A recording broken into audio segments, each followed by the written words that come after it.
Ixi, YouTube do departamento. Pronto. Pronto.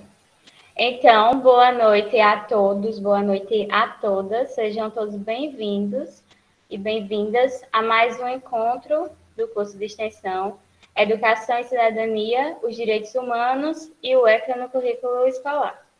Antes de passar a palavra para a professora Margarete, a primeira palestrante, gostaria de dar alguns avisos aqui a vocês, pedir para que coloquem o nome no chat e a categoria a qual você se encaixa, se é professor ou se é aluno, para que no final a gente possa contabilizar a questão da frequência, tá bom? A última atividade também já está presente no Google Class e está disponível até quinta-feira, dia 30. E como já foi falado, hoje teremos a participação da professora Margarete e da professora Lígia. Ambas têm 30 minutos para suas exposições. Ao final, teremos mais 20 minutos para discutir, para debater, tirar dúvidas, enfim, todo esse debate. Então, vamos à nossa primeira palestrante, que é a professora doutora Margarete. Margarete Maria de Mello possui graduação em licenciatura plena em Pedagogia pela Universidade Regional do Nordeste, mestrado em Educação pela Universidade Federal da Paraíba e doutorado em Educação pela Universidade do Estado do Rio de Janeiro. Atualmente é professora e diretora adjunta do SEDUC, tem experiência na área da educação com ênfase em História e Cultura Afro-Brasileira, atuando principalmente nos seguintes temas: racismo, a Lei 10.639, 2003, História e Cultura Afro-Brasileira, Identidade Negra, Formação Docente Inicial e Formação Continuada. Seja bem-vinda, professora Margarete, e sinta-se à vontade. Obrigada, boa noite a todos e todas. É um prazer estar aqui participando, né, deste momento. Quando Lenilda falou do projeto, eu queria me envolver mais, participar mais, disse a ela até da possibilidade de ser uma colaboradora, mas, infelizmente, a sobrecarga de trabalho atrapalhou e eu não pude participar, né, de assistir às lives e contribuir mais. Eu assisti apenas uma, né, que eu achei muito interessante, sobre uma instituição que trabalha com crianças, né, a questão da adoção, né, crianças em situação de risco, tal.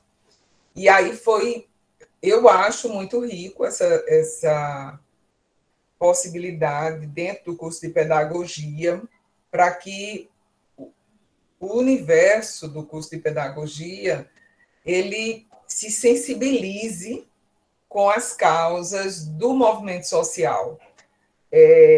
Eu participei e participo de várias atividades dentro do movimento social e sempre eu lamentava não encontrar pessoas da pedagogia, né, participando. Eu encontrava pessoas da sociologia, pessoas da filosofia, da história, de serviço social, até da biologia também.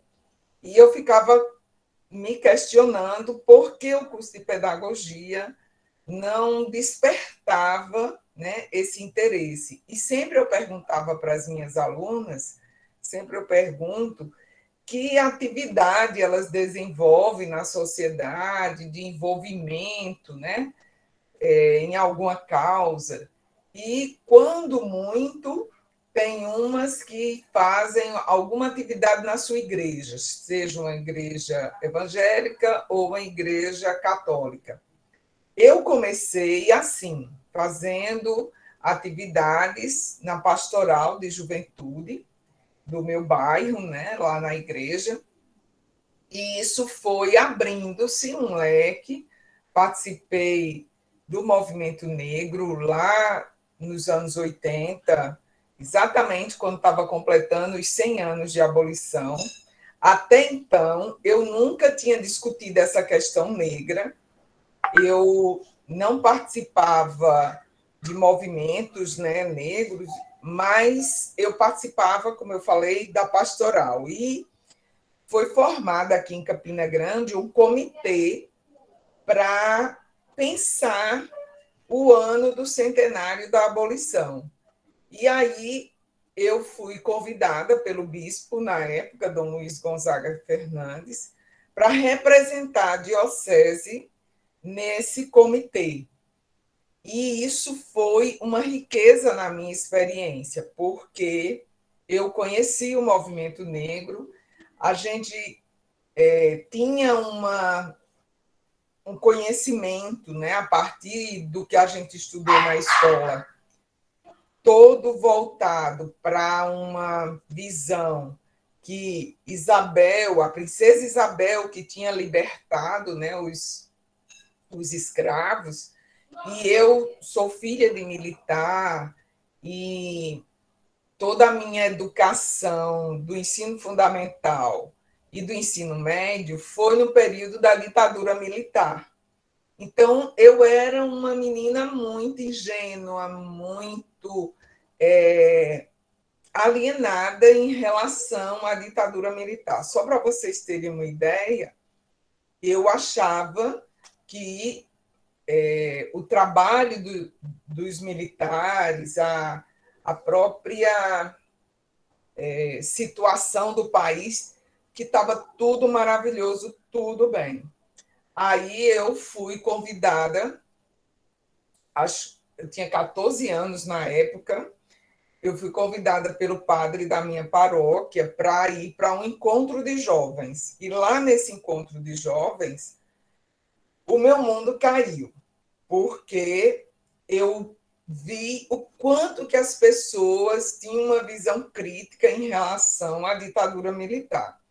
Era um encontro de lideranças de grupo de jovens, e quando eu me vi ali, eu vi o quanto que eu desconhecia, né? O quanto que eu era alienada mesmo, a palavra era essa, e eu fiquei tão chocada com algumas coisas, né, que foram discutidas lá, porque teve uma dinâmica de júri simulado e estava justamente como réu a ditadura militar. E, menina, eu fiquei assim, foi um momento para mim muito forte, né? Mas, inclusive, o coordenador do evento veio conversar comigo, dizendo que eu era muito jovem para estar ali, mas eu assumi um compromisso comigo e com o padre e minhas duas colegas que estavam lá comigo, de que eu ia continuar, que a gente ia trabalhar, que eu ia me inteirar daquela situação toda. E foi o que eu fiz. Depois me envolvi, além da pastoral de juventude, com catequese, com crisma, tudo dentro da Igreja Católica, né? Então, era uma atuação muito grande. Aí, fui para as comunidades eclesiais de base e foi daí que o Dom Luiz me chamou para, em 88, representar a diocese nesse comitê que ia preparar o centenário da abolição. Aí foi outro momento forte, porque eu, mesmo passando pelos grupos e trabalhando essa questão crítica, né, eu não estudava sobre a história, eu continuei estudando o que a academia e no curso que eu fiz, a gente não discutiu, né? Quando eu fiz pedagogia, a gente não discutiu praticamente nada sobre essa questão negra, sobre essa visão mais crítica da história do Brasil, né? Porque era um curso de pedagogia e eu fui para a formação de orientação educacional. As meninas que escolhiam, porque na época existiam habilitações, as meninas que escolhiam fazer supervisão ainda passavam por uma disciplina que, inclusive, Lígia deu essa disciplina durante um tempo, que era sobre o ensino de ciências sociais, né? Na época era ciências sociais, se eu não me engano. E aí como o meu curso era voltado para a orientação educacional, eu não tive esse componente, que estudava como ensinar matemática, ciências sociais, português. Isso eu não via, que era a parte da supervisão. Quem via era a turma que fazia supervisão. E aí, o que aconteceu? Nesse comitê, se fez toda uma discussão crítica sobre os 100 anos, né?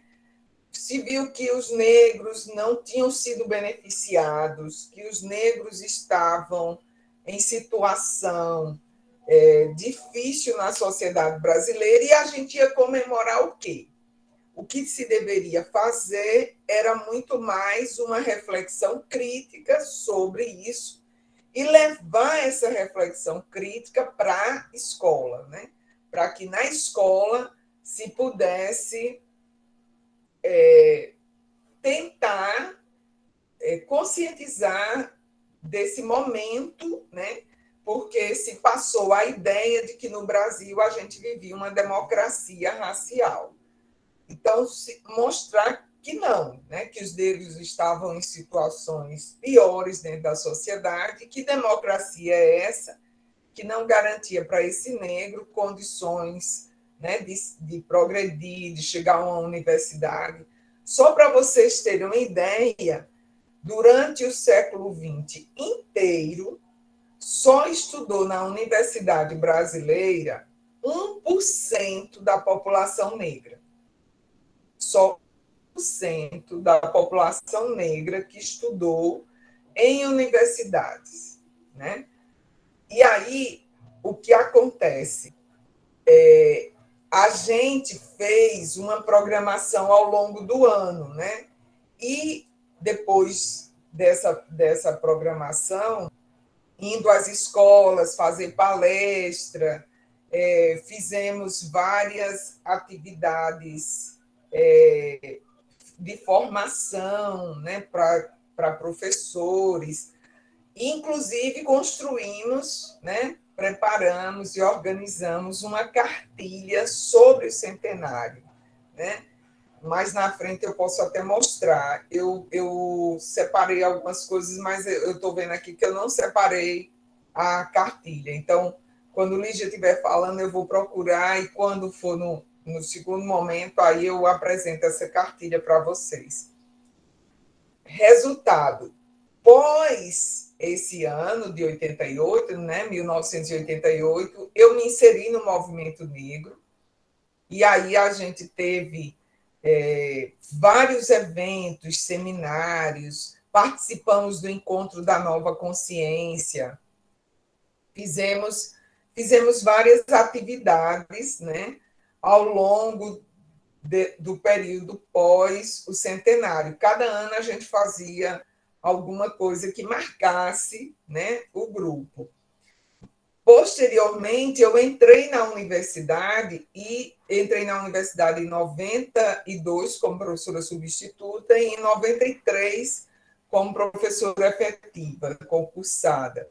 Então, eu tentei formar um grupo de mulheres na universidade, nós ainda funcionamos 6 meses, mas eu fui fazer o mestrado em João Pessoa, e mesmo aqui, antes de ir para o mestrado, eu senti dificuldade de dar continuidade ao grupo.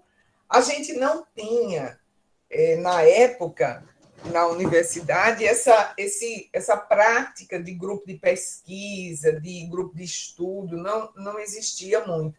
E eu queria fazer tipo o movimento negro, como eu participava lá, era muito mais um grupo de militância de mulheres negras, né? Mas a sobrecarga de trabalho nosso acabou que a gente só durou um semestre mesmo, depois não continuamos. Aí eu fui fazer o mestrado, fiz o mestrado em outra área, eu era professora de estágio e trabalhei a questão do estágio no meu mestrado. Quando eu voltei, me envolvi novamente no curso com a questão da formação docente e me desliguei do movimento negro, né? Tive algumas divergências com as pessoas que participavam do movimento negro aqui. Aí eu me ausentei, né? Fiquei um tempo em João Pessoa, e quando eu volto, eu não me envolvo mais nessa militância do movimento negro. Só em 2006, a gente estava discutindo o curso de pedagogia. Eu era da comissão que estava no processo de reformulação do curso de pedagogia, e a professora Gudimar fez uma provocação numa reunião questionando por que não se discutiria no currículo do curso de pedagogia a questão do negro, né? Eu confesso a vocês que minha primeira iniciativa foi dizer que não dava, que já era coisa demais, que não tinha mais espaço, né, no curso para discutir isso. Aí ela falou, foi a primeira vez que eu escutei falar da Lei 10.639. Essa lei é de 2003 e a gente já estava em 2006, né? Foi a primeira vez que eu ouvi. Então, essa lei, ela trata, né, das diretrizes curriculares, né, nacionais para a educação das relações étnico-raciais e para o ensino de história e cultura afro-brasileira e africana. Então, essa provocação da professora, né, fez com que a gente ficasse com aquilo, né, aquela inquietação. Eu lembro que a professora Lígia, juntamente com outras pessoas, que agora, Lígia, eu não lembro o nome, quando você for falar, você lembra, encabeçou mesmo uma discussão, né, de fazer com que tivesse no currículo mais espaço para discutir essa questão da diversidade, da questão de gênero, questão étnica, né? E, inclusive, essa defesa que a professora Lígia fez garantiu posteriormente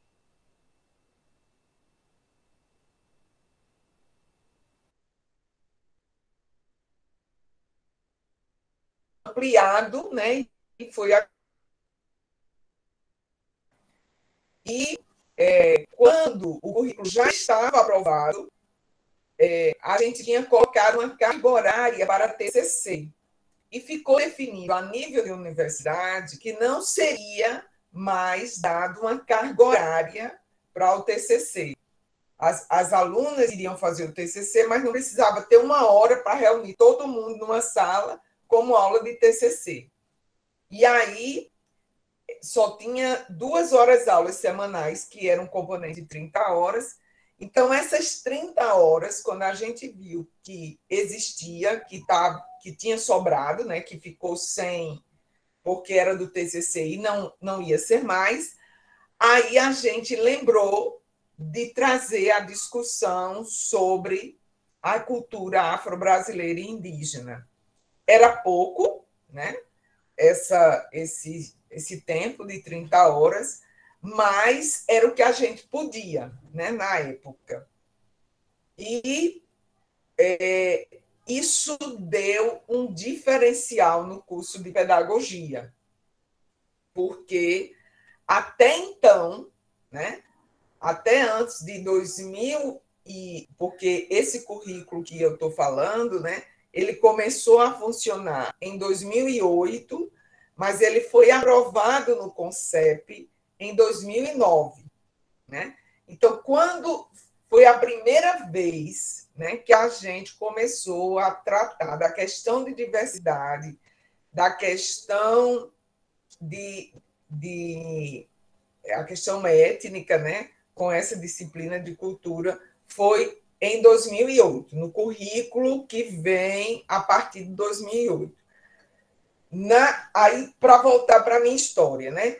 Quando foi em 2006, nesse mesmo período que a professora Gudimar fez essa provocação, o professor Benjamin, que é um professor do curso de História, me convidou para fazer parte de um grupo na universidade que estava se formando para discutir a questão médico-racial, a questão negra, né? E aí eu pude, né, ir para uma reunião. Aí olha a pegadinha, né, que eu passei. Eu não tinha conhecimento da lei, porque, como eu falei, eu tinha acabado de saber, né? O professor Benjamin, logo depois, me convida para participar dessa reunião. Eu fui como ouvinte, mas como muita gente que estava nessa reunião sabia da minha história como membro do movimento negro, hoje, quando me viram na reunião, me chamaram para a mesa e queria, e assim, eu já fiquei com medo de vir alguma coisa de pergunta para mim, porque eu estava leiga, né? Mas não, por mais que eu dissesse que eu estava ali para ouvir, para aprender, não, você é uma pessoa que marcou o movimento negro de Campina Grande, venha para a mesa. Aí me botaram lá na mesa, eu fiquei aperreada, né? E nesse mesmo período, eu estava inquieta, procurando uma temática para o meu doutorado, né? Eu até comentei, partilhei isso com a professora Lígia, dessa inquietação, e ela que disse, será que isso não está mostrando que você poderia trabalhar essa temática no seu doutorado? Então, a professora Lígia foi uma pessoa que, na época, né, deixou também essa deixa, né, assim, essa provocação, e realmente a minha entrada no NEAB, né, que é o Núcleo de Estudos Afro-Brasileiro e Indígena, que existe até hoje aqui na Universidade Estadual da Paraíba. Inclusive, o NEAB da UFPB Campus 1 foi o primeiro NEAB da Paraíba, né? A gente já tem mais de 10 anos, né, de existência, e depois do NEAB daqui do Campus 1, a gente já tem um NEAB no campus de Guarabira, nós temos o NEAB na UFPB, em João Pessoa, e tem um embrião de NEAB na UFCG, né? Tem o professor Luciano lá que estuda essas questões e tem um grupo com ele lá. Eu não sei se está institucionalizado, porque esse foi o detalhe. Nós formamos o grupo, né, o núcleo, mas não tivemos a preocupação de institucionalizar. E aí, quando foi no período do governo Lula e Dilma, teve projetos que foram aprovados. A gente poderia ter feito projetos para implementação de, por exemplo, de uma atividade formativa dentro da universidade, de tipo especialização, com recursos do governo federal, mas a gente não era institucionalizado, não atinamos para organizar isso e aí perdemos. A gente soube de outras universidades que nem tinha, né, a história e a experiência que a gente tinha e que conseguiram, né, e que fizeram tudo. Bom, mas aí depois a gente conseguiu já institucionalizar. A nossa coordenadora é a professora Ofélia, do curso de História. O NEAB tem professores do curso de História, do curso de Sociologia e do curso de Pedagogia. E também de Serviço Social. Então, para se configurar como núcleo, né, ele tem essa interdisciplinaridade, professores de vários departamentos. E a gente desenvolve pesquisas, desenvolve trabalho de extensão, e também nós temos um curso de especialização que já formamos 2 turmas. a gente estava organizando o curso, a terceira turma, quando veio a pandemia, e aí parou tudo e não fizemos mais, né? Eu acho que agora a gente vai precisar retomar, e até existe uma possibilidade, porque antes era só a questão negra, mas nas últimas reuniões a gente estava vendo a possibilidade desse curso de especialização ele ter um núcleo comum, e depois quem quiser estudar a questão negra iria fazer algumas disciplinas e o seu trabalho final sobre, e quem quisesse a questão indígena iria para fazer algumas disciplinas e desenvolver o seu trabalho de conclusão sobre, né, a questão indígena. Mas isso tudo ainda está no papel, não tem nada oficial ainda, precisa ser aprovado no CONCEP para, posteriormente, a gente abrir as turmas. Mas a experiência no NEAB foi muito rica. A gente já fez encontros de nível nacional, já trouxemos vários educadores de várias partes do Brasil para cá, e o seminário do NEAB era um marco. Assim, a gente fazia de 2 em 2 anos, né, esse seminário, e também a gente começou a fazer o Abril Indígena no mês de abril, algumas palestras sobre a questão indígena, e no mês de novembro ou outubro, dependendo das nossas agendas, a gente fazia alguma atividade sobre a questão da consciência negra. O NEAB, ele tem alguns alunos que participam também, junto com a gente. Geralmente são os alunos que estão conosco nos grupos de pesquisa, né?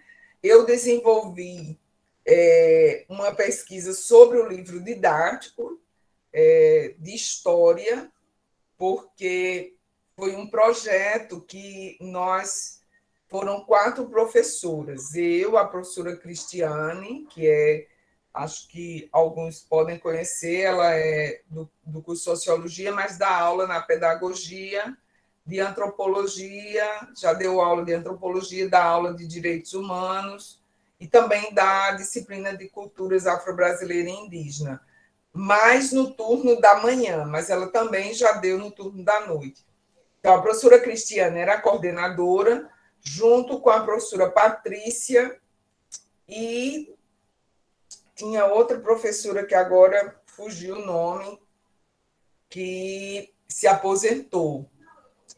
E essa a gente dividiu, né? Eu e a professora Cristiane, a gente pegou nossa amostra, foram as escolas do município de Campina Grande.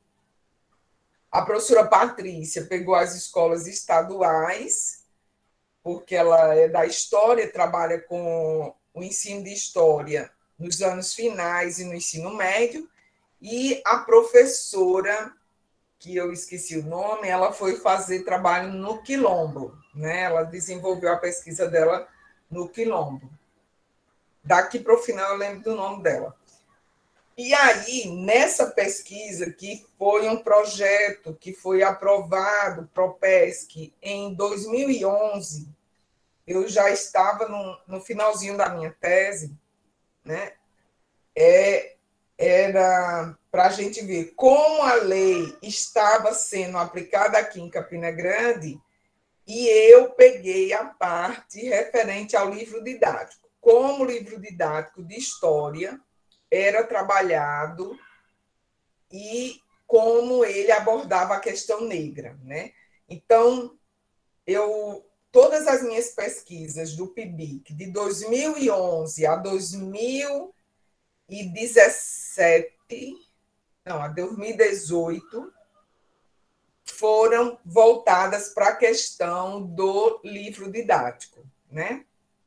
O livro didático de história. Mas eu queria dizer uma coisa antes dessa questão. Professora? Pois não. A senhora tem mais 5 minutos, tá bom? Já! Meu Deus! Deus do céu. A hora voa. Eu não fiz quase nada do que eu queria. Tá vendo, Lenilda? Ai, meu Deus. Então, eu vou tentar fazer uma rápida, porque eu esqueci de dizer, não é que eu esqueci, é porque... Dá mais 5 minutos a ela, dá 10, porque aí ela dá para fechar, não dá, Margareta? Vou tentar. Uhum. Quando eu entrei no NEAB, logo que eu entrei no NEAB, finalzinho de 2006, eu recebi o convite em 2006, mas eu entrei mesmo em 2007. Eu cheguei lá, né, muito tímida, dizendo assim: olha, eu vim aqui para aprender. Eu nunca estudei sobre a questão negra e eu estou aqui para aprender. E todo mundo que estava lá já desenvolvia projeto de pesquisa, já fazia, estudava, que eram professores que trabalhavam a temática mesmo, né? Ou como professor da universidade, dando aula sobre essa temática, ou já tinha militância. E eu tinha a minha militância lá antes, mas eu não tinha fundamentação teórica, estudo teórico, né?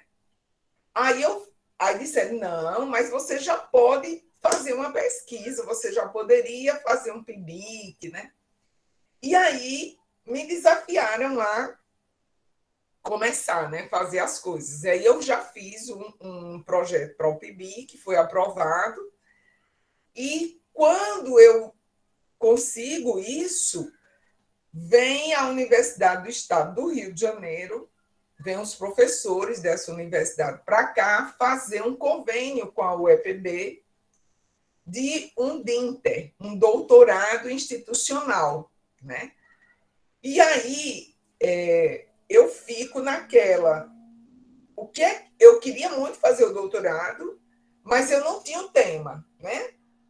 Aí lembra daquela deixa que eu falei, da provocação da professora Lídia, né? Quem sabe que não seja o tema? Porque, olha, o professor Benjamin me convida, eu vou para aquela palestra que todo mundo já pensa que eu conheço a lei que eu estou fazendo o trabalho sobre. Aí, quando eu chego no NEAB, todo mundo já diz para eu fazer o projeto. E logo depois vem essa proposta de doutorado. Aí eu cheguei para uma professora, né? Não foi nem na seleção, foi antes da seleção. Eu conheci essa professora e perguntei a ela, né, se esse projeto sobre a questão do negro, né, ela se poderia, né, ser um projeto de doutorado. Aí ela disse: faça e mande para mim, né? Menina, foi assim, uma coisa fantástica, porque eu foquei mesmo na questão de organizar o projeto, porque ele estava mais simples do que se pedia para o doutorado, então eu fui melhorar o projeto, foi uma coisa assim, atrás da outra, né? E consegui ser aprovada no DINTER, fui fazer o DINTER, né, com esse projeto. E o que foi o projeto da minha tese de doutorado? Foi olhar no curso de pedagogia como essa temática negra era trabalhada, né? E eu tinha feito parte da comissão de reformulação do curso, eu sabia, né, como todo o processo que a gente estava vivendo de mudança do currículo, né? Isso foi em 2008. E a gente estava, Lenilda, começando o currículo novo com a disciplina de diversidade e com a disciplina de cultura. Então, era como se as coisas todas estivessem se encaixando aí, sabe? Então, eu vivi uma experiência no doutorado fantástica, porque eu me dediquei a estudar essa temática, tive a oportunidade de conhecer grupos de pesquisa, o grupo de pesquisadores negros, fui participar do Congresso de Pesquisadores Negros, primeiro no Rio de Janeiro, depois em Florianópolis.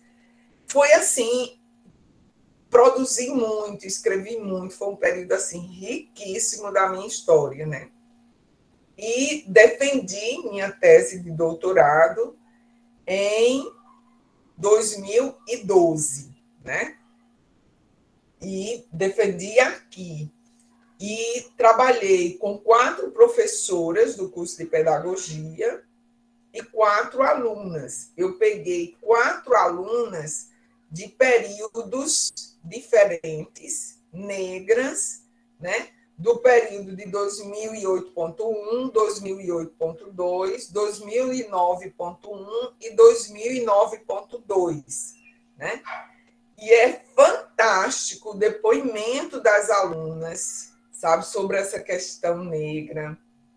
Das professoras, teve uma professora, a professora Severina das Neves, que foi a professora que todo mundo dizia que era a única professora negra da universidade, né?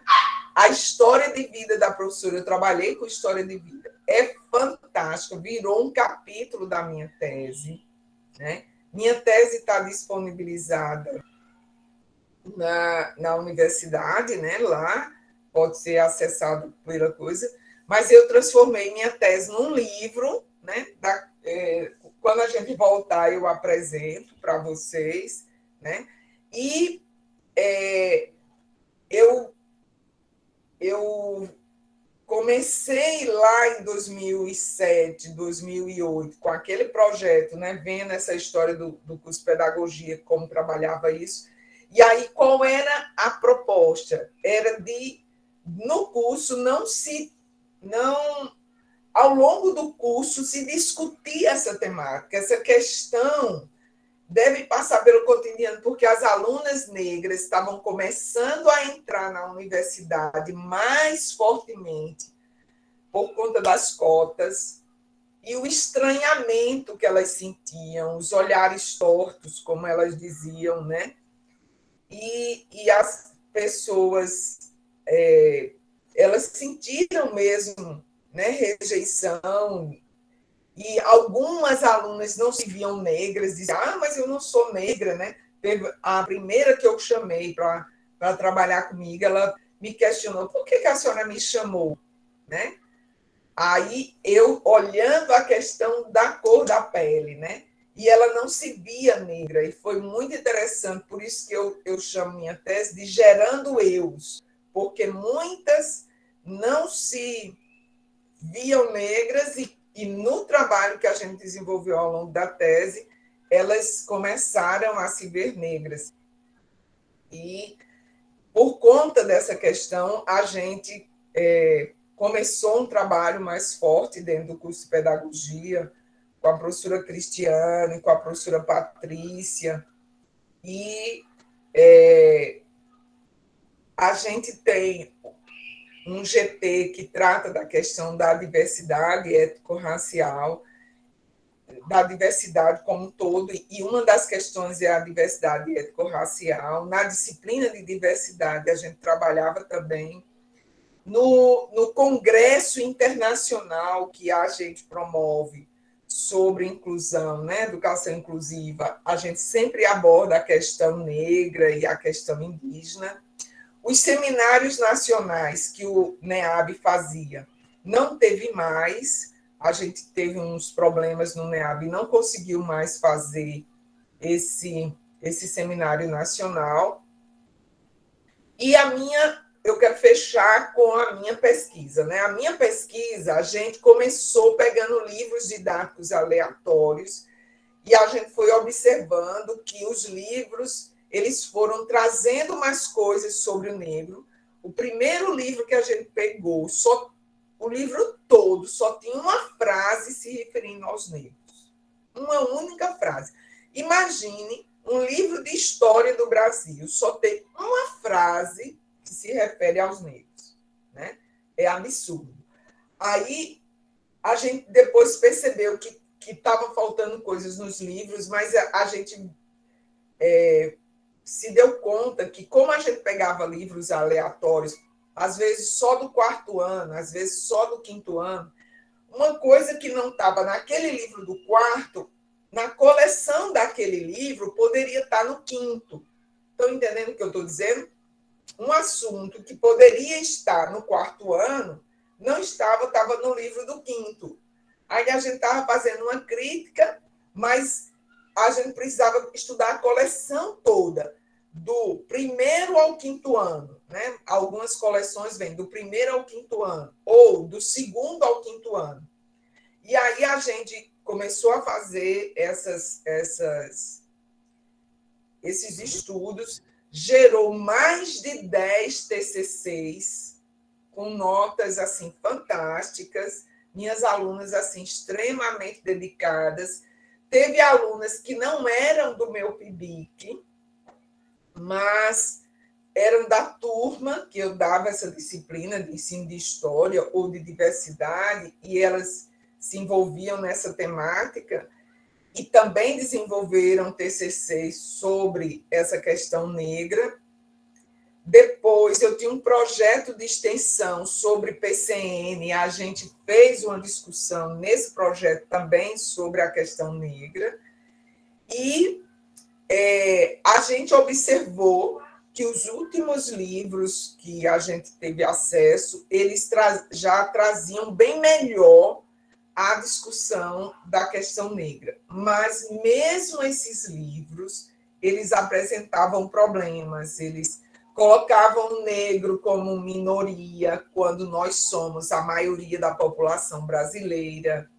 Eles colocavam o negro sempre num lugar subalternizado, né? Nunca mostravam o protagonismo negro, que, se a gente for estudar a história do negro, a gente vai descobrir que não foi Isabel que deu a liberdade, mas os negros conquistaram essa liberdade. Quando a Lei Áurea foi assinada, só tinha 5% de negros ainda escravizados. 95% dos negros já tinham conquistado sua alforria ou sua liberdade porque fugiram, foram para os quilombos, fizeram movimento. O movimento abolicionista foi protagonizado pelos negros, não foram os brancos. Mas o livro didático não traz isso. Na disciplina que eu estou agora, as alunas estão assim impressionadas como elas não sabiam de muita coisa que a gente está vendo. E eu estou com pena porque o tempo está sendo curto para a gente trabalhar tanta coisa. A única vez que eu trabalhei essa disciplina que eu me senti assim, bem à vontade, bem realizada, foi quando eu consegui. Não tem essas disciplinas eletivas que vocês fazem? Teve uma época, à noite, que ninguém queria oferecer disciplina eletiva. Aí eu ofereci.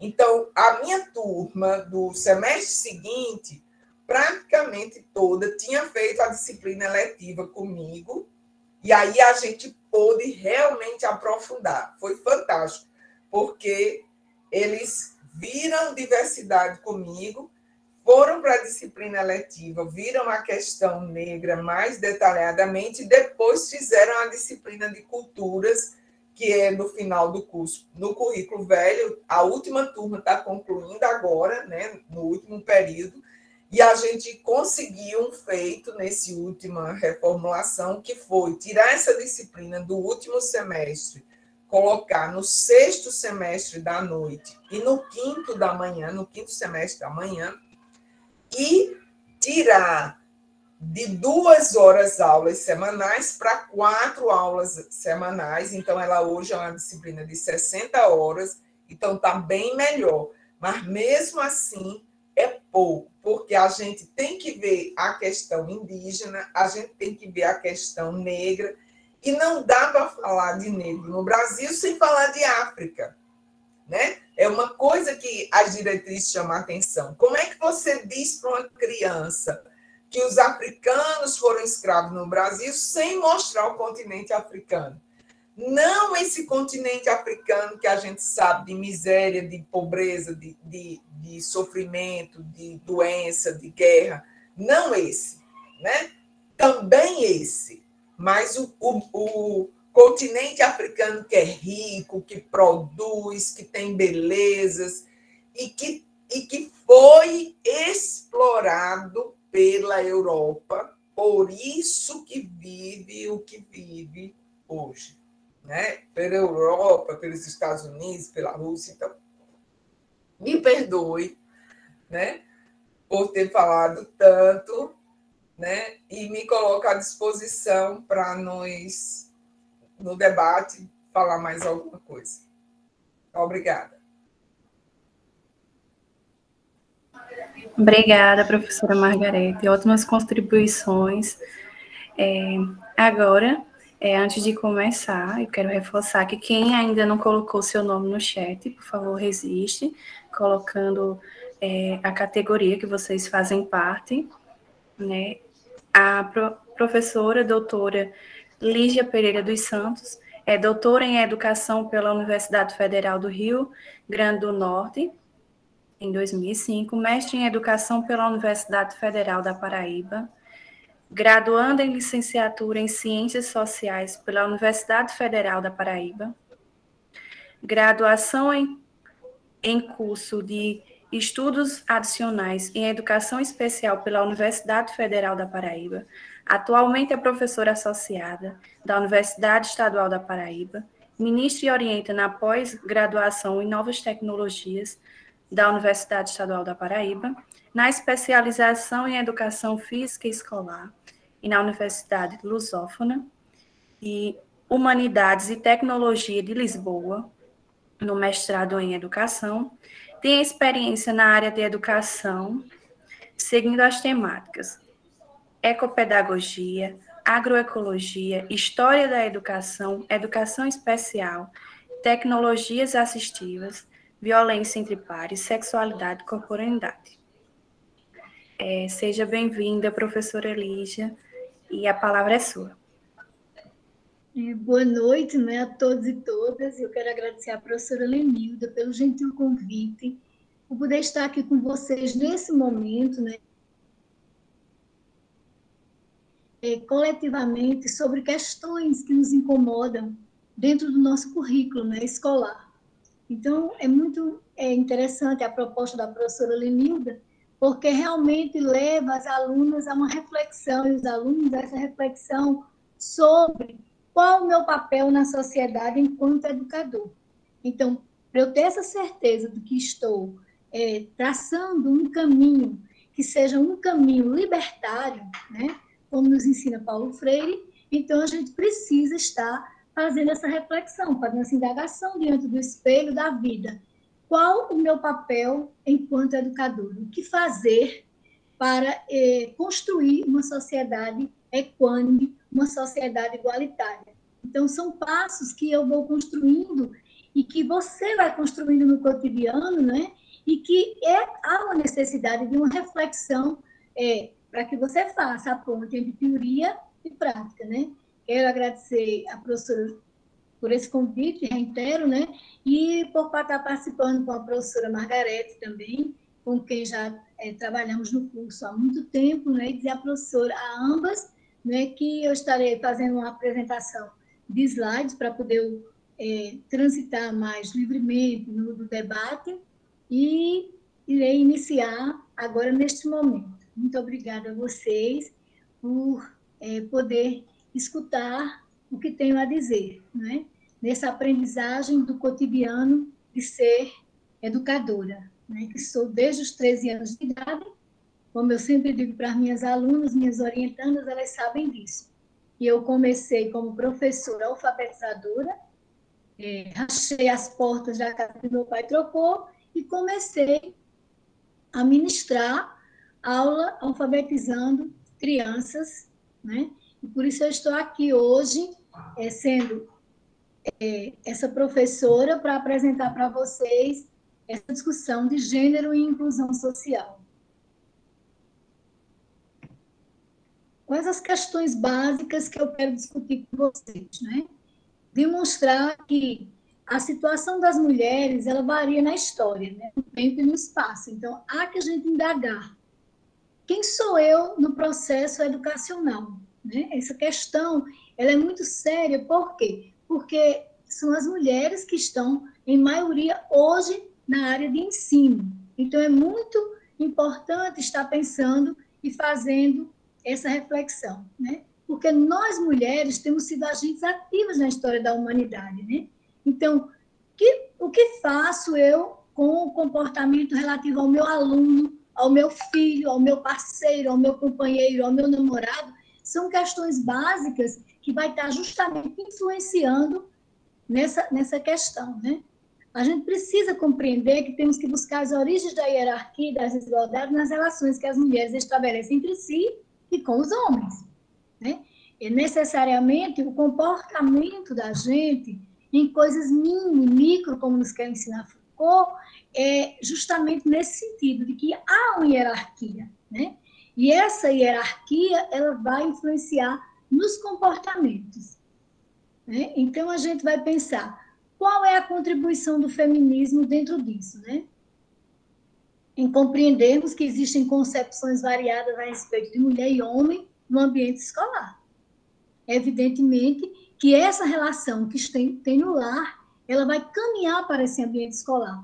Observem que as escolas, elas são decoradas como se fosse uma continuação do quarto da criança.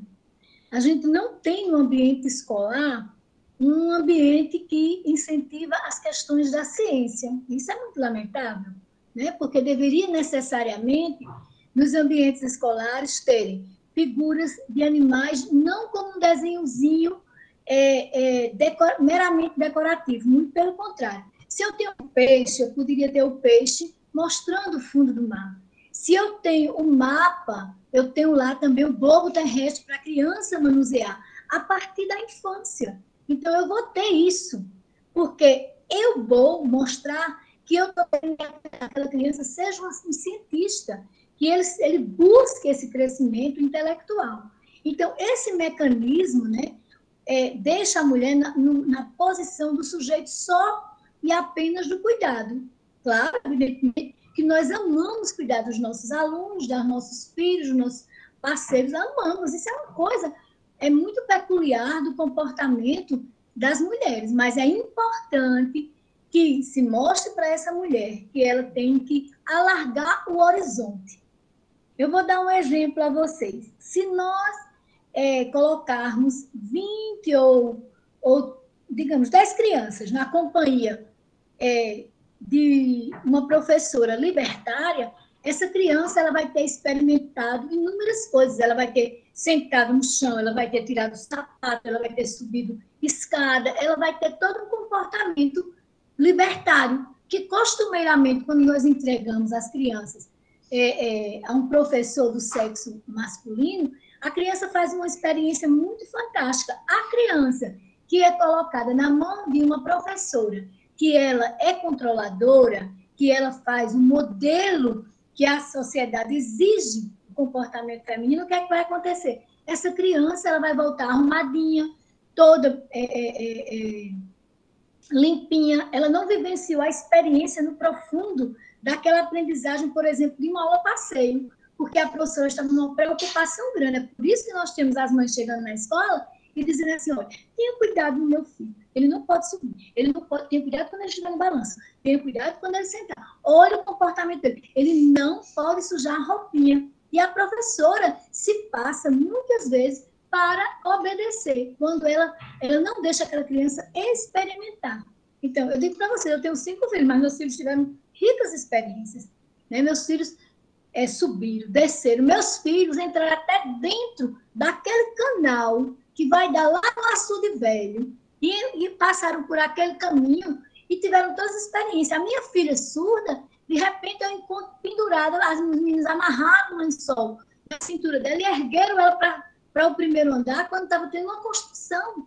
Então, eles tiveram inúmeras experiências, porque é necessário que a criança tenha a experiência, como também os alunos nossos, né? Então, nas salas de aulas que eu trabalhei, eu sentava no chão, no Pequeno Príncipe, no Regina Coeli, nas Lourdinas, eu subia em árvore, eu tenho fotos penduradas em árvore com alunos, tem uma foto minha até de cabeça para baixo com os alunos, e a diretora disse, menina, você enlouqueceu. Mas aquelas experiências fizeram a diferença, porque quando eu encontro alunos hoje, os alunos muitas vezes me abraçam, me rodam, me colocam nos ares, como Brigene, por exemplo, encontrou comigo e me jogou para cima da Maciel Pinheiro disse, minha professora maluquinha. Então, aquilo dali faz com que o aluno não tenha o modelo que é exigido só do exercício de uma maternidade forjada que foi feita para que exercitássemos no presente século, né? Porque nem sempre os papéis femininos foram da forma como estão construídos, né? Então, nós precisamos elaborar instrumentos políticos educacionais para transformar a situação social das mulheres, para que esta mulher, quando estiver atuando enquanto educadora, ela não vá repetir os costumes aprendidos dentro daquela sua família. Ela vai ser uma pessoa, procurar ser uma professora diferente, né? Então, a partir disso, nós temos um conceito, uma forma de compreender e de dialogar com o mundo, que é justamente o conceito de gênero, né? E o que seria gênero, né? Então, o que eu vou dizer para vocês, né? Então, eu vou dizer para vocês aquilo que nos dizem pessoas como Safiotti, como Joana Scott, como Simone de Beauvoir. Gênero é o conjunto de características sociais, culturais, políticas, psicológicas, jurídicas e econômicas atribuídas às pessoas de forma diferenciada de acordo com o sexo.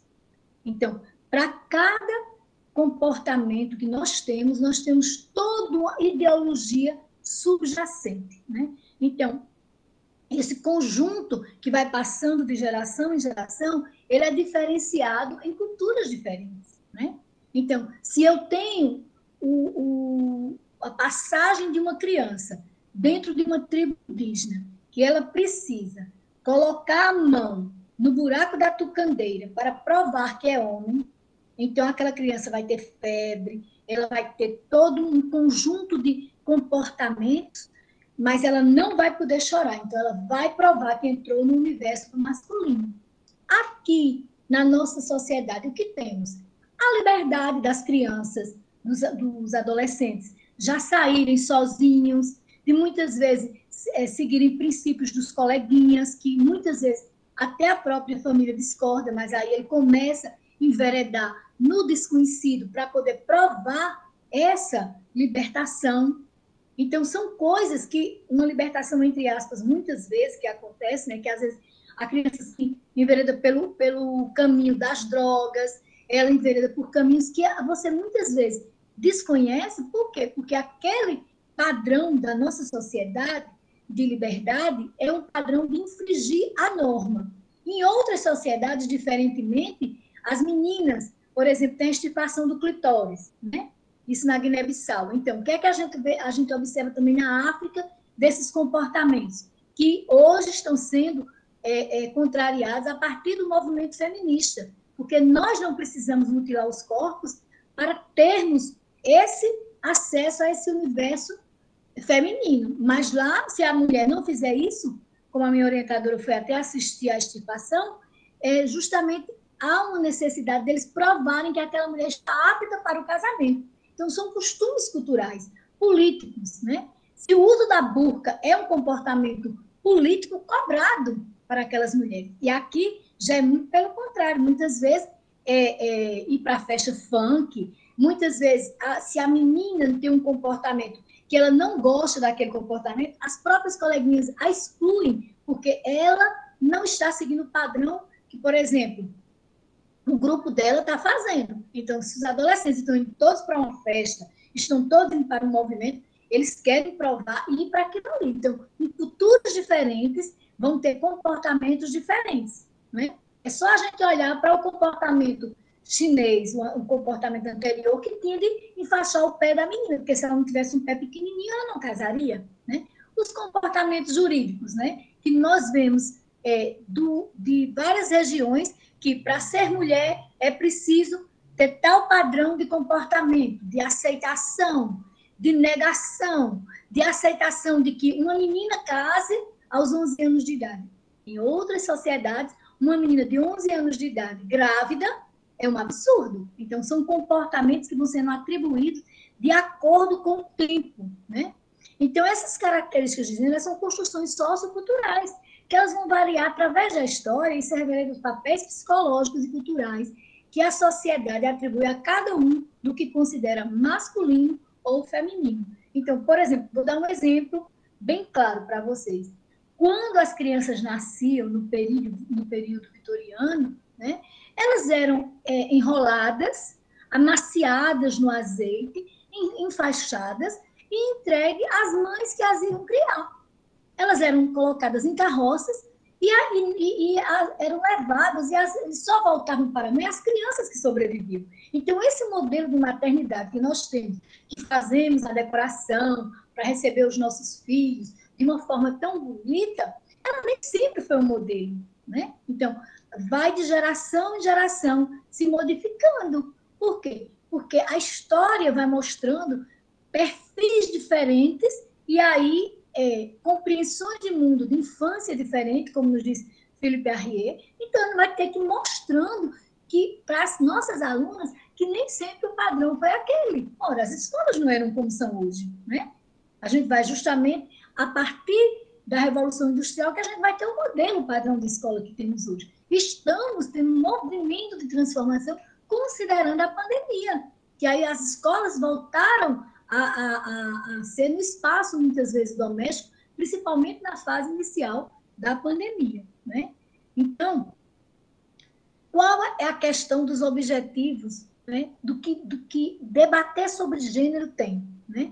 A construção de uma sociedade igualitária, sem discriminação de sexo, de gênero, de deficiência, de raça, de religião, de classe social. E aí eu destaco, sobretudo, as questões de classe social, que a perspectiva que eu mostro, que existem inúmeras outras perspectivas, mas a perspectiva que eu trabalho com as minhas alunas, que eu discuto no campo universitário, é justamente a perspectiva de classe social. Porque a classe social, ela vai, quando alguém não tem consciência de classe social, ela é uma pessoa, como nos diz Marx, alienada. É uma pessoa que ela não tem a dimensão de onde eu estou, porque aqui estou, para o que aqui estou. Ela não tem. Ela vai ser uma pessoa que ela vai trabalhar contra a própria classe dela. Ela vai, de repente, votar em quem a chamou de fraquejada. Imagine que essa pessoa não tenha a consciência de que eu tenho um papel social, que eu estou dentro desse grupo social, gerando um trabalho, e esse trabalho me coloca em um determinado local. Então, como é que eu vejo a minha diferença se eu não consigo ver a diferença com o outro? Com quem tem os meios de produção, com quem não tem os meios de produção. Eu não consigo enxergar isso, eu não consigo me localizar. Então, eu ponho uma roupa de marca e, de repente, eu me acho elite. E aí, como essa professora vai problematizar com a sua criança se ela colocou um sapato, uma bolsa de marca e está se achando elite, se ela depende de salário, se ela simplesmente faz parte das classes populares? Ela não. Ela se acha. Então, essa professora, ela necessariamente ela não vai conseguir enxergar a diferença, né? Então, há uma necessidade, né, de compreendermos no debate curricular, que o debate curricular se insere na luta contra todos os elos de opressão e implantarmos o paradigma da inclusão. Nós precisamos fazer uma implantação do paradigma da inclusão, senão a gente não vai poder compreender que a gente está com esse elo de opressão na gente. Então, é aquilo que Reich nos diz, né? O William Reich, ele escreveu aquele livro Escutas a Ninguém na Prisão, né? Tanto Reich foi preso, vocês sabem disso, né? E tanto Freinet também foi exilado, Paulo Freire foi exilado, Jesus Cristo foi crucificado. Todos aqueles que conseguem acender uma luz no ambiente e as pessoas conseguem se enxergar mais, as pessoas querem o escuro, elas querem ficar na penumbra para não enxergar os seus próprios defeitos. Quando elas conseguem se enxergar e se percebem que não estão cheias de falhas, elas ficam com raiva de quem acende luz. Então, esses teóricos e o Filho do Deus vivo, que eu amo demais, de paixão, que é minha luz, que é quem me capacita, eu digo a vocês, ele demonstrou, e os teóricos vêm nos demonstrando, né? Porque nós temos que dar valor à ciência, os cientistas são capacitados pelo grande eu sou, para poder trazer luzes a cada pessoa em cada momento histórico. Então, né, a gente tem pessoas fantásticas que nos traz isso. E Reich nos trouxe um livro, que é Escutas a Ninguém, e nesse livro ele diz, os escravos beijam suas algemas. E é isso que nós estamos vendo na nossa nação. Escravos beijando as algemas, escravos beijando as algemas, sem ter a dimensão de que nós temos que lutar contra a opressão que está estabelecida, né? Então, dentro desse paradigma de gênero, a gente vê o que entende, o que é exclusão social, o que é inclusão social. Há uma diferença gritante, né? A exclusão social vai se realizar culturalmente, por ideologias que tomam formas específicas em diferentes momentos históricos. E essas tais formas estão associadas a apropriações políticas, econômicas, que se dão como totalidade em lugares e períodos determinados. Então, nós somos um ser datado, localizado, seres localizados, datados, que estão num determinado espaço, né? E que você precisa estar se indagando a quem eu estou servindo, a quem eu estou entregando a minha força de pensamento e a minha força de trabalho, né? A inclusão social vai justamente negar que as discriminações se reproduzem pela perversidade natural dos seres humanos, né? É aquilo que Hobbes diz, o homem é lobo do homem. Será que somos o lobo do homem ou nos construímos lobos com os nossos comportamentos, né? E aí vai chamar a atenção a inclusão para um sistema de relações que se perpetua porque serve a interesses, ainda que não tenham sido diretamente engendrados para tal fim.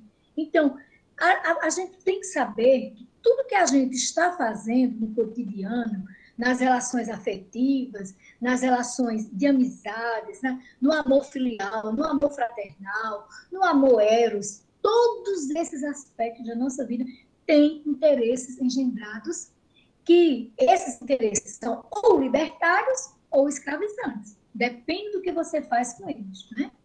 Então, Scott diz para a gente que gênero deve ser visto como um elemento constitutivo das relações sociais, baseadas em diferenças específicas entre os sexos e como sendo um modo básico de significar relações de poder.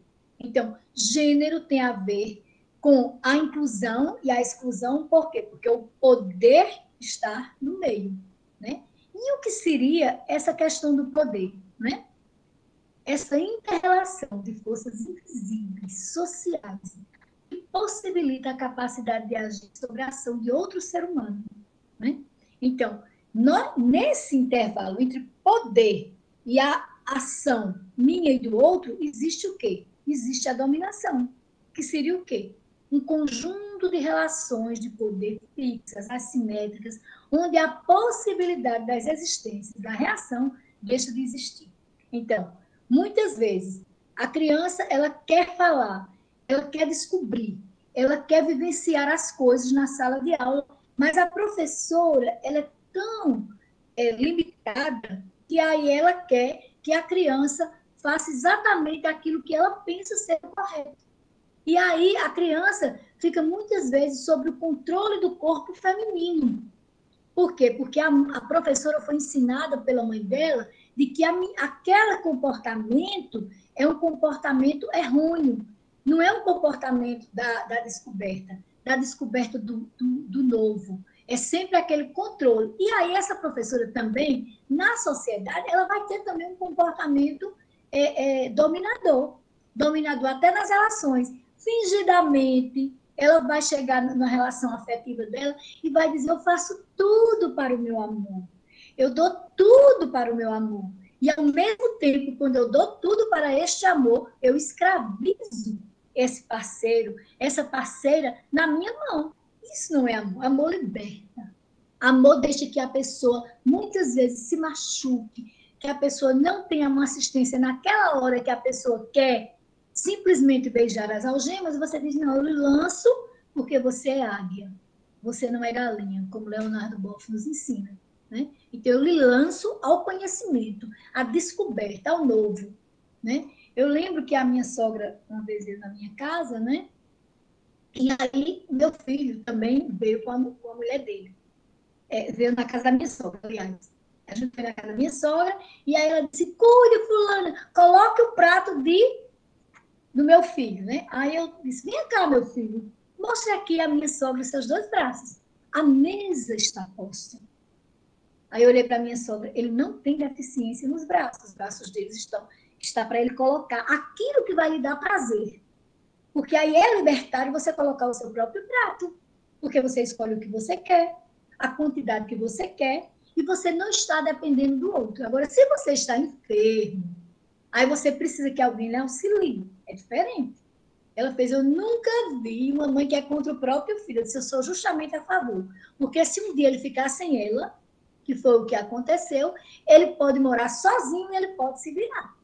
Entende? Então, é nessa perspectiva. Isso não impede que a gente faça dengo, não. Que leve um café da manhã para o passeio, que prepare, que coloque uma florzinha, que no outro dia haja inversão da ordem. Essas coisas, esses dengos, esses mimos, eles são fundamentais nos relacionamentos. E são fundamentais também no comportamento da professora, de colocar o aluno, muitas vezes, no colo, de abraçar, de fazer carinho. Mas também, na hora que o aluno errar, e na hora que ele sujar, que Joãozinho derramar o suco no chão, a professora não vai olhar para Mariazinha e dizer, querida, por favor, ajude aqui a Joãozinho a enxugar. Não, Joãozinho, foi você que derramou o suquinho, querido. Então, você vai limpar o seu suquinho.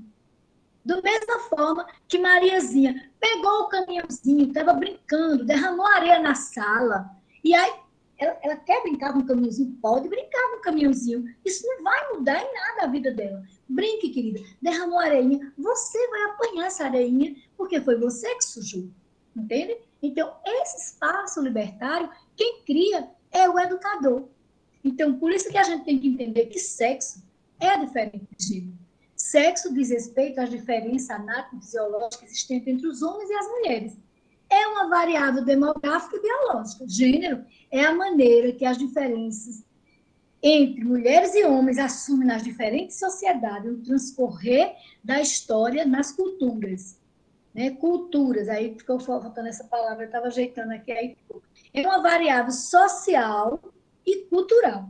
Ela é diferente, é uma forma de compreender o mundo, né? De entender que aqui nós vamos ao mar, nós tomamos banho de mar naturalmente, nosso corpo fica exposto e isso não nos diminui. Se a gente chega no Egito, que a gente quer tomar o banho, aquela mulher lá na beira do mar, lá na areia, sentadinha, coberta da cabeça aos pés, com uma burca, sem ver absolutamente nada, somente aquelas janelinhas assim, e olhando para a gente, estranhando o nosso comportamento. Entendeu? Então, são formas diferentes de interpretação do mundo. Se eu disser àquela mulher que ela tire a boca dela e fique com a mesma roupa minha, como quando eu estive lá, ela olhou para mim, me chamou, a que estava na areia, fazendo assim, que não podia, não pode. Aí mostrou o meu buquê.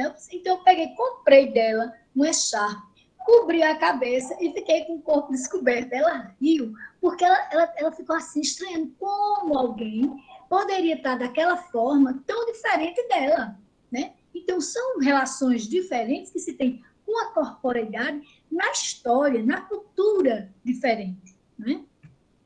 Então, quais são as bases teóricas do feminismo emancipacionista? Nós queremos uma emancipação, né? Então, nós temos que compreender o quê? Fazendo uma síntese do que eu falei, né? A compreensão de que a divisão sexual do trabalho entrelaça-se à divisão social do trabalho e que mulheres e homens irão participar de modo desigual da produção e da reprodução. Então, o que é que acontece? A forma como somos encaminhadas em massa para a pedagogia e a forma como os homens são encaminhados em massa para as ciências exatas tem a ver com as questões de gênero. Por quê? Porque lá na antiga Grécia, Sócrates, Platão, todos os outros diziam o quê para a gente? Que se as mulheres se aproximassem do universo das ciências exatas, elas teriam o útero atrofiado. E isso vem no nosso inconsciente coletivo. Foi passando de geração em geração.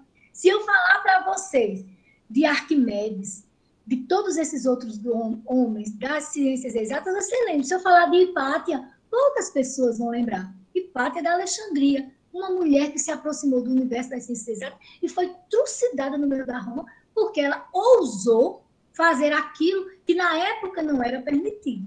Então, essa divisão social do trabalho hoje, onde a gente vê as mulheres muito voltadas para a pedagogia do cuidado, na enfermagem, na sala de aula. E muitas vezes a gente estranha quando tem alguma mulher que está no outro universo, né? Por exemplo, eu tenho me orientando aqui, que é de física, né? Que mora em Caicó, e ela disse, professora, eu quero mapear com a senhora, nós fizemos esse estudo e defendemos lá em Portugal pela Lusófona, eu quero mapear a minoria de mulheres no curso de física, eu quero mostrar isso e mostrar como os professores fazem com a gente, qual o comportamento, né? Da mesma forma que as alunas da gente de pedagogia fazem com os meninos quando eles entram no curso de pedagogia, que algumas olham e fazem, eu acho que aqui não é o teu lugar, eu já ouvi a aluna dizer isso. Da mesma forma, fazem lá no universo das ciências exatas. As meninas vão ter que se esforçar muito para compreender esse conteúdo, né? Já começa a fazer uma distância. E eu preciso que vocês estudem brincadeiras não são brincadeiras. São formas de se reproduzir a dominação, né? Nós precisamos ter um entendimento de que a opressão de classe interliga-se com a opressão de sexo, né? Coincidindo historicamente, se desenvolvendo entrelaçados no decorrer da história. Então, se a gente for olhar dentro do escravagismo, dentro do feudalismo, né, que agora a gente está quase voltando ao feudalismo, né, com a dominação que a gente está vendo no Brasil, né, a gente está quase voltando a isso. É uma coisa tão séria isso que vocês não imaginam. Então, essa dominação vai entrelaçar no decorrer da história e vai ter uma opressão. Então, as pessoas naturalizam que um líder da nação chame as mulheres de fraquejada. Então, as mulheres estão beijando as algemas. Ora, nós somos maioria na nação. E um homem que chamou as mulheres de fraquejada está na frente, na liderança, significa que a dominação está grande. Entende? Então, e aí essa opressão também de classes, de que alguém acha natural, é muito natural que tal pessoa esteja em tal posição. Não. Muitas vezes a gente traz, né, o homem, muitas vezes, para falar da situação feminina e traz a mulher para falar da situação masculina. Aí, muitas vezes, a gente não consegue compreender, porque esses universos, eles estão dentro desse conjunto, mas tem a questão da classe social por trás, tem a questão de compreender dos gostos culturais, que vai também ter influência relativa à classe social da pessoa. Por quê? Porque a gente precisa começar a problematizar qual o meu lugar na pirâmide social. Se a gente não faz essa leitura, a gente não consegue discutir gênero e discutir questões de raça, né? Formulação, as questões étnico-raciais, elas estão interligadas necessariamente à questão da dominação. Na formulação do ponto de vista, né, também, essa emancipação, do ponto de vista de que, ao surgir entrelaçado com a opressão de classe, esse sistema irá impregnar os espaços sociais, as instâncias políticas, as formas culturais, entendendo assim que as relações desiguais de gênero se dão em todas as esferas da sociedade, fundadas nas relações desiguais de classe. Essa é a proposta que eu estou apresentando aqui. Vocês podem ouvir outras palestras abordando outras questões, mas o miolo da discussão que eu faço é relativo às classes dominantes e às classes dominadas, as classes chamadas superiores e as classes subalternas. Aquele que está dentro da pirâmide social e aquele que está à margem da pirâmide social, né? Então, é um comportamento totalmente diferenciado. Então, também precisamos entender o estabelecimento da ótica, segundo a qual a opressão de gênero tem bases estruturais, mas que se constrói adquirindo, portanto, relativa independência, passando a interagir de maneira própria com a opressão de classe e as demais formas de opressão da sociedade, como a de raça, a exemplo da luta do movimento negro, que muitas vezes quer ser invisibilizado, né? A gente tem um movimento de agosto para a igualdade, a gente tem movimentos aqui em Campina que muitas vezes foram invisibilizados, né? De pessoas que lutaram pela libertação e pelo esclarecimento, muitas vezes são invisibilizadas, né? E isso é uma responsabilidade social grande, invisibilizar aqueles que estão à frente de lutas históricas, né? Então, a gente precisa estar debatendo sobre essa temática, né? Na compreensão da necessidade de que a luta contra a opressão de gênero se insere na luta contra todos os elos de opressão, e pela conquista de uma sociedade radicalmente nova, sem discriminação de sexo, gênero, raça e classe. Sexo, portanto, não é uma variável demográfica, biológica ou natural, mas traz toda uma carga cultural e ideológica. Como declara Simone de Beauvoir, ninguém nasce mulher, torna-se mulher. Então, eu me tornei a mulher que sou a partir das relações que eu tive no meu cotidiano, na minha aprendizagem, de ser filha da ditadura, de ver o exemplo a partir da família, a partir da vivência do meu pai, da minha mãe, na luta contra a fome, a miséria, a pobreza, né? Que são coisas que eu passei e eu conheço de perto o que é sentir fome, pobreza, miséria, não ter e não ter, da lágrima descer. Mas aí, o que foi que a gente fez? A gente está numa classe onde a gente está sofrendo uma opressão, então a gente tem que construir estrutura para sair daquela opressão, né? Nessa acepção está a indicação implícita para a necessidade de referências concretas sobre a identidade masculina e feminina. Então, essa identidade que eu construí e que muitos constroem a partir da dominação é que vai fazer toda a diferença, né? Não se pode compreender o específico da mulher, sua posição na sociedade, a sua valorização ou desvalorização no trabalho, né? As divisões sexuais de trabalho, poder, exercício do erótico, se não se compreende o específico da identidade do ser humano, já que homem e mulher são construções de gênero no humano. Então, em cada sociedade diferente, a gente vai ter uma compreensão de mundo diferente, né? Por exemplo, tem umas tribos da Guiné-Bissau, que Elizabeth Badinter pesquisou, e mostra claramente que lá a criança ela é tirada da mãe, é levada para a mata, leva uma surra grande, e depois que ela leva essa surra grande de urtiga, ela toma o sêmen dos homens mais velhos para negar o leite materno que circulou em suas veias. Então, isso é um comportamento que mostra claramente que essa marca de homem e de mulher, desse universo masculino e feminino, e as divisões sexuais, ela tem tudo a ver com os comportamentos culturais, né? Vocês já viram na televisão aquelas mulheres que usam aqueles cordões no pescoço para o pescoço ficar esticado e depois nem pode mais tirar. Eu esqueci agora o local, mas aquelas mulheres ali, elas estão num exercício de aprendizado do que é ser mulher dentro da cultura dela, certo? Então, são oposições diferentes, né? Como o gênero é relacional, quer enquanto categoria analítica, quer enquanto processo social, o conceito deve ser capaz de captar a trama das relações sociais, bem como as transformações historicamente por elas sofridas, através dos mais distintos processos sociais. Trama essa na qual as relações de gênero têm lugar.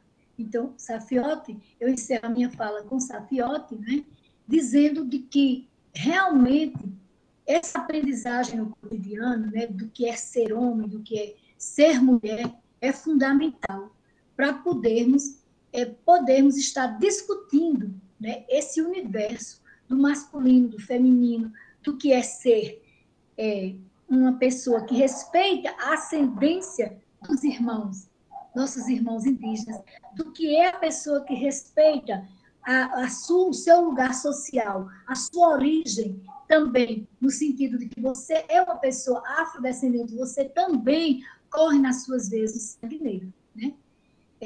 Esse debate, ele foi proposto, né? A professora Lenilda, acho que ainda não estava no nosso departamento, mas esse debate foi proposto a partir da construção do GT de Diversidade e Inclusão Social, que nós, quando fomos mudar o currículo, então, houve uma necessidade de incluir esse núcleo de pesquisa.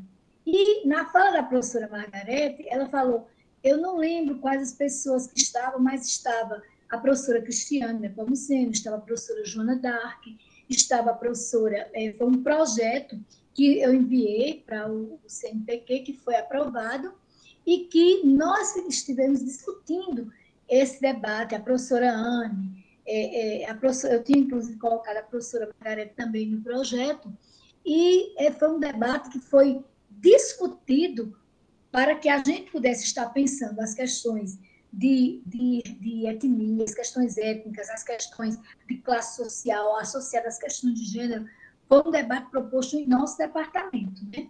E também as pessoas com deficiência, porque a gente também, nessa época, nós também aumentamos o conteúdo de Libras, não é, que era apenas um componente. Eu ministrava, na época, antes do professor Eduardo chegar, o componente de educação especial, e eu fiz o concurso, né, para metodologia do ensino das ciências sociais, né, que foi a professora aprovada para ministrar este componente. E depois que eu fui professora neste componente, então eu passei também para a professora Maria Guerra, que me procurou, pediu material para estar discutindo essas questões. Também a professora Gudimar também veio somar também no grupo, né? Então, foi uma construção coletiva, né? Diante do que eu tinha aprendido justamente tanto no meu mestrado, que eu fui orientada pela professora Idalina, que também discutia essas questões, da minha banca teve o professor Alder Júlio, e eu tinha feito o mestrado em educação popular, e essas questões eram debatidas. Posteriormente, que foi quando eu entrei na universidade depois do mestrado, então, quando eu fiz o doutorado, a professora Maria Elisnete Câmara de Moraes também fazia as discussões dentro da literatura, que me rendeu o livro A Bela Acordada, por conta da questão da discussão na literatura. E depois o meu livro, que é Mulher e Violência, Histórias do Corpo Negado, por conta de que eu desenvolvi o trabalho, eu era assessora da Casa da Mulher Violentada, a Casa da Maria, né, no governo de Cosete, e aí tinha essa discussão toda apoiada pela professora Cresolita, que foi uma luz na minha vida. Ela foi, assim, uma pessoa que me deu um pontapé grande, né? E eu tive um grande apoio da professora Cresolita, a quem eu quero deixar registrada toda a minha gratidão, porque me chamou para o Conselho da Mulher, eu fui assessora do Conselho da Mulher, e lá eu comecei a fazer leituras nessa área, e foi um aprendizado de longas datas, né? Porque como mãe de pessoa surda, transitando nas áreas das discussões do debate de gênero, transitando nessa área, então foi aí que eu pude realmente ter essa resposta, né? E pude colaborar com outras pessoas na medida do possível, né? Então, é assim que eu penso e que eu reflito sobre as nossas questões, sobre esse aprendizado coletivo, né? Por isso eu quero agradecer a vocês, me perdoem se eu me estendi, né? Mas realmente, assim, eu quis passar para vocês um pouco daquilo que eu ainda estou aprendendo, que é aquilo que Paulo Freire diz, somos aprendentes o tempo todo, né? E eu quero sempre estar aprendendo com o outro, com a outra, e aprendendo e também não só sendo só um jarro que recebe o conhecimento, mas sim algo que transborde, né? Então, é assim que eu quero transbordar para vocês. Obrigada e um grande abraço a todos e todas. Nós agradecemos, né, a Lígia, a professora Lígia, a professora Margarete, né, por grandes contribuições. Aí a gente dá um tempinho, né, para quem tiver alguma questão a colocar, alguma pergunta, ou já extrapolamos as 8 horas, mas a gente tem ainda, dá para ir aí, 15 minutos, pelo menos. Claro que merecia muito mais tempo, mas eu dou aula, inclusive, numa turma aqui de 8 horas, e como eu sou a coordenadora da turma, né, da sala do MIT, eu só consigo dar aula na outra turma se eu encerrar essa, porque senão fica o pessoal daqui ouvindo lá e o pessoal de lá ouvindo aqui. Mas podem perguntar, a gente vai garantir, sim, questões, né, porque as professoras trouxeram um debate muito importante e é importante que as pessoas se coloquem, quem quiser, no microfone ou no chat. Tem alguma questão, Edvânia? Não, só comentários e elogios. Realmente foi Pois não.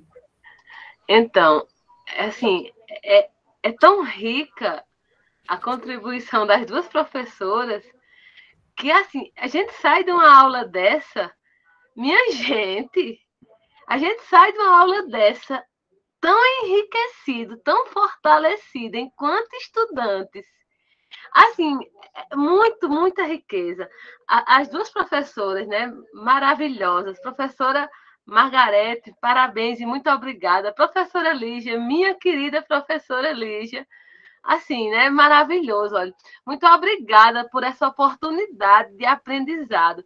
Professora Lenilda, a senhora sempre trazendo momentos, né, com tanta riqueza junta. A senhora tem um baú, a senhora tem um baú muito bem pomposo, viu?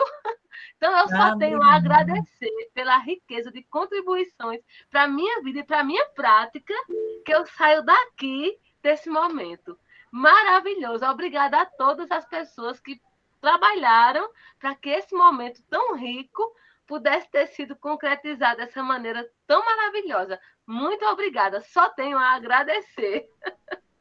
Ah, que bom. Obrigada também, Alessandra. Alessandra agora está no mestrado,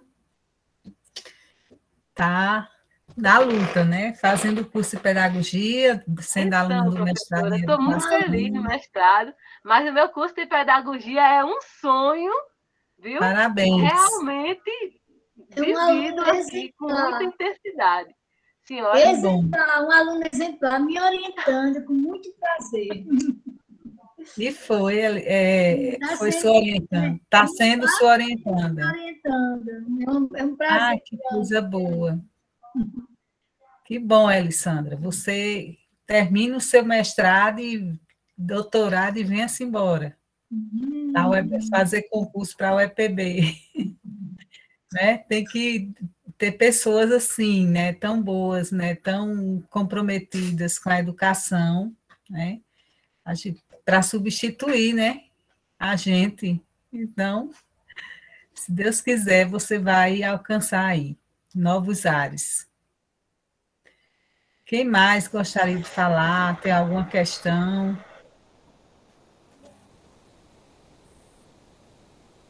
Fiquei também com água na boca no debate de Margarete, né? Porque muita riqueza para falar para a gente também, muita, sobre a questão, né, racial, sobre como trabalhar na escola, né, essas questões. Ela levantou a mão, meninas. Margarete.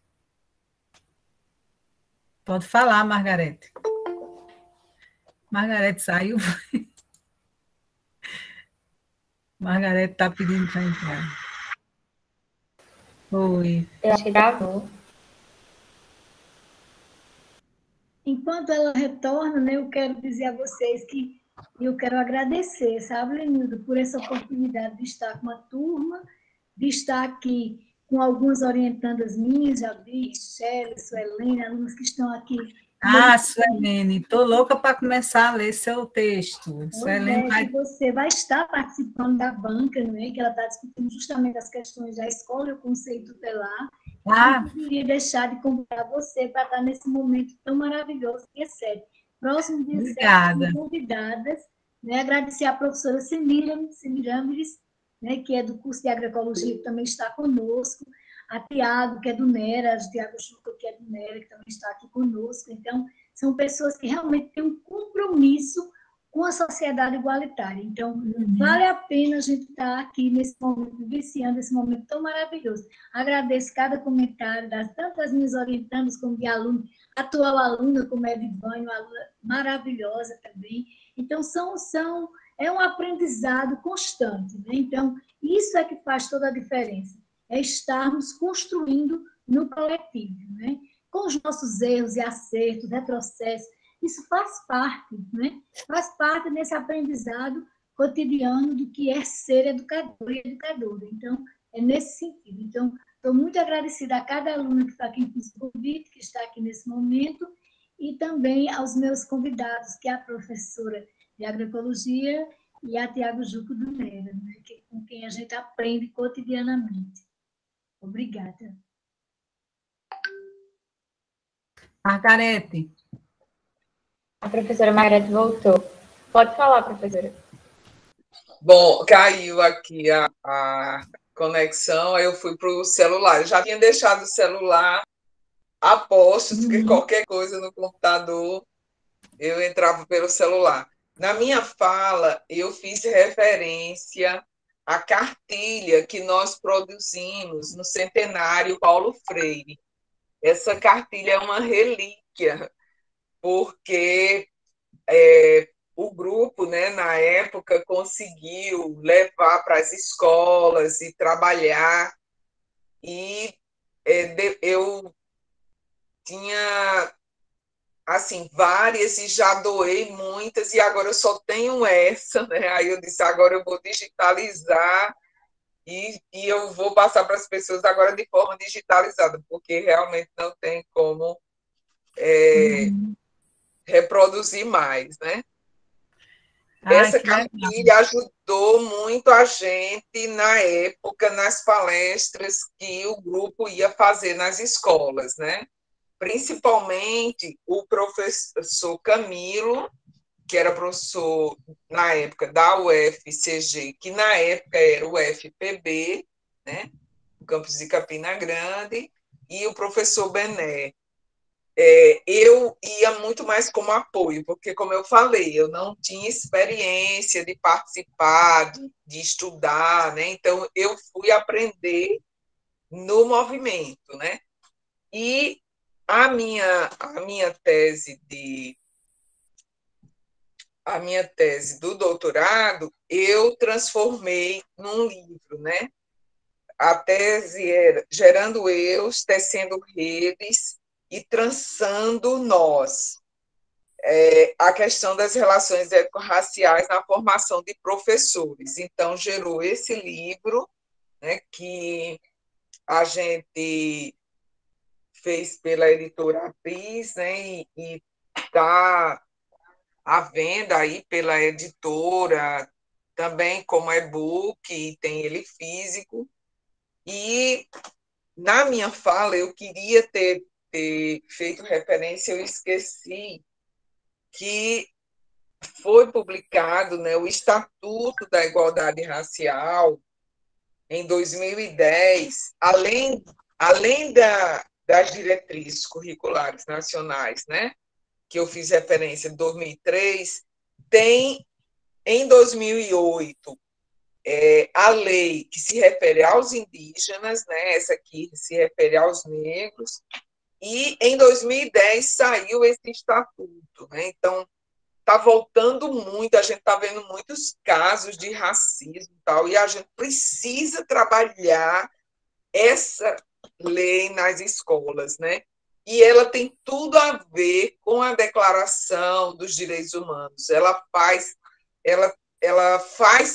referência, ela parte daqueles direitos universais para trazer, né, para nossa realidade brasileira. E aí eu acredito que muitas pessoas nem sabem da existência, né, desse estatuto, e a gente precisa conhecer e trabalhar esse estatuto da igualdade racial, do jeito que a gente trabalha o ECA, do jeito que a gente trabalha o Estatuto do Idoso, a gente precisa conhecer e trabalhar esse Estatuto da Igualdade Racial e tentar, né, enfrentar essa questão do racismo, porque a grande questão que eu, inclusive, colocava na tese é a gente enfrentar o racismo que está escondido dentro da gente. Até nós, negros e negras, muitas vezes não nos enxergamos, né? E aí a gente precisa desvelar isso, a gente precisa. E o Munanga, né, Kabengele Munanga, vai fazer referência a 3 alienações que nós negros sofremos, né? A alienação em relação à nossa estética, que a gente muitas vezes não assume os cabelos crespos, aí gasta muito com química no cabelo. Uma das minhas entrevistadas hoje tem pouquíssimo cabelo, porque a partir dos 8 anos ela já começou a colocar química, porque a avó a rejeitava porque ela tinha o cabelo crespo. Então, a avó levava ela para o salão para estirar os cabelos. E aí a gente precisa Inclusive, um dos últimos trabalhos que foi de TCC que orientei era sobre essa questão de cabelos. Duas alunas de pedagogia trazendo quanto que essa identidade da mulher negra pesa essa questão do cabelo. E a Nilma Lino Gomes, a tese de doutorado dela é nos salões de beleza lá de Minas Gerais, trazendo toda essa reflexão da questão da identidade da mulher negra e como essa coisa do cabelo influencia na nossa percepção mesmo, e aceitação, e assumir. A segunda alienação é a questão da história. A gente não conhece a história do povo negro, e aí a gente vê o negro como subalterno, a gente não consegue ver o negro como um guerreiro, a mulher negra como uma guerreira que lutou e que fez sua história, que fez a história desse país. Tem gente falando que o negro deu uma contribuição. Não deu contribuição nenhuma. O negro construiu esse país, o negro que constrói esse país todo dia. Nós somos maioria nesse país e nós é quem fazemos a história desse país. A gente não deu contribuição nenhuma. Hoje eu estou dando uma contribuição para vocês, fazendo essa palestra e tal, e não vou ser mais professora de vocês, né? Mas os negros não foram embora, não voltaram. Depois da abolição, ninguém voltou para a África, não. Ficaram aqui construindo esse país. Então, a gente é parte desse país, a gente faz a história desse país, a gente constrói esse país, né? E, por último, a alienação cultural, que muita coisa da cultura brasileira, ela tem influência direta das nossas ancestralidades africanas, né?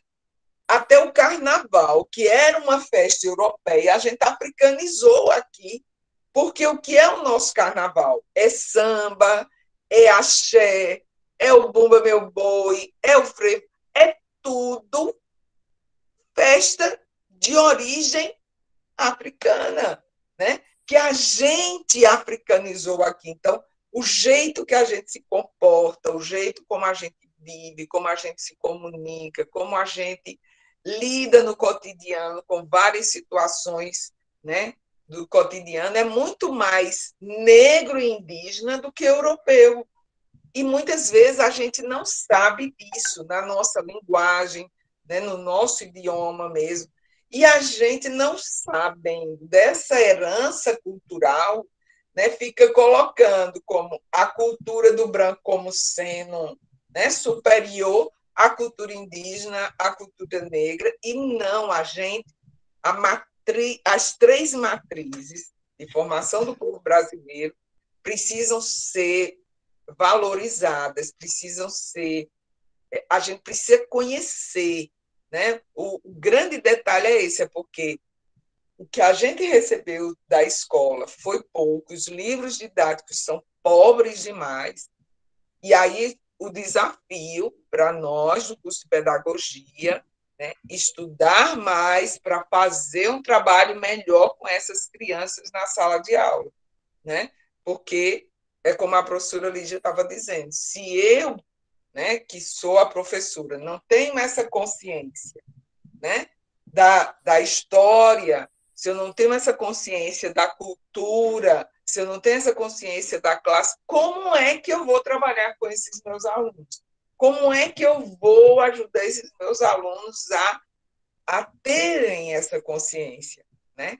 Então, pensar num trabalho de sala de aula é pensar nessa sociedade que eu quero que aconteça lá na frente. Então, como é que eu vou fazer isso? Eu preciso estar bem inteirada, né, dessa história, dessa cultura, né, e da beleza negra, né? Então, eu quero agradecer demais, Lenil, desse momento, essa oportunidade.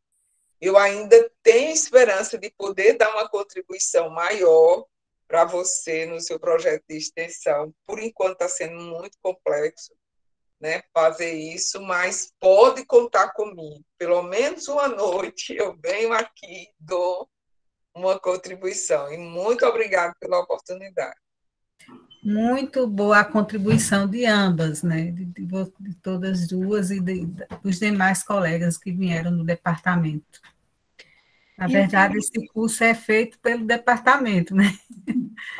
Porque é por muitas mãos. Lenilda, eu quero agradecer, né, a presença também dos meus filhos, Eloy e Leonardo, e agradecer a Lida, que me ajudou tanto quando eu fiz o evento, que ela criou artes para mim, né, e dizer assim, que todas as alunas têm dado uma contribuição grande para o meu crescimento, né, e que eu dependo sempre dos outros para estar interagindo. E essa proposta de sermos seres aprendentes é o que devemos exercitar e nos colocarmos sempre na perspectiva de compreendermos quem somos e qual a nossa responsabilidade social do coletivo do nosso curso, né?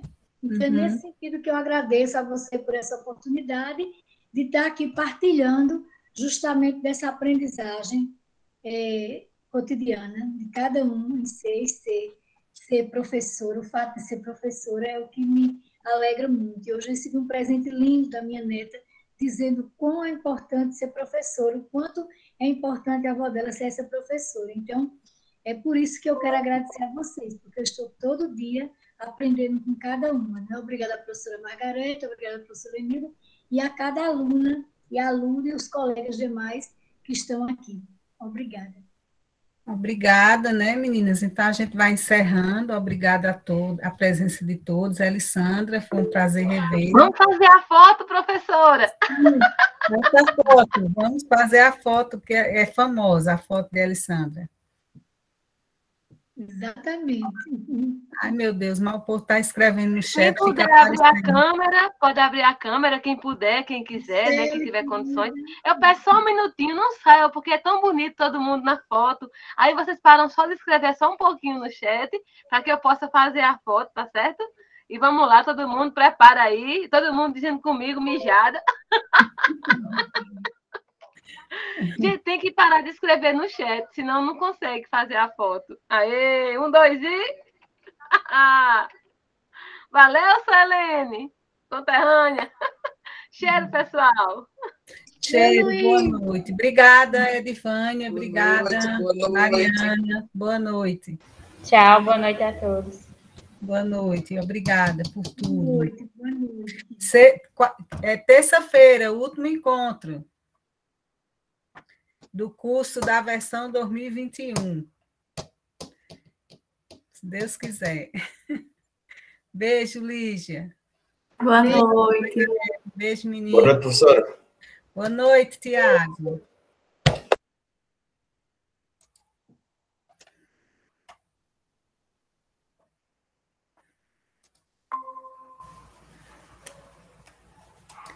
Boa noite. A gravação, professora. Boa noite. Meu Deus, ainda estava gravando. E eu já estava na outra sala. Ai.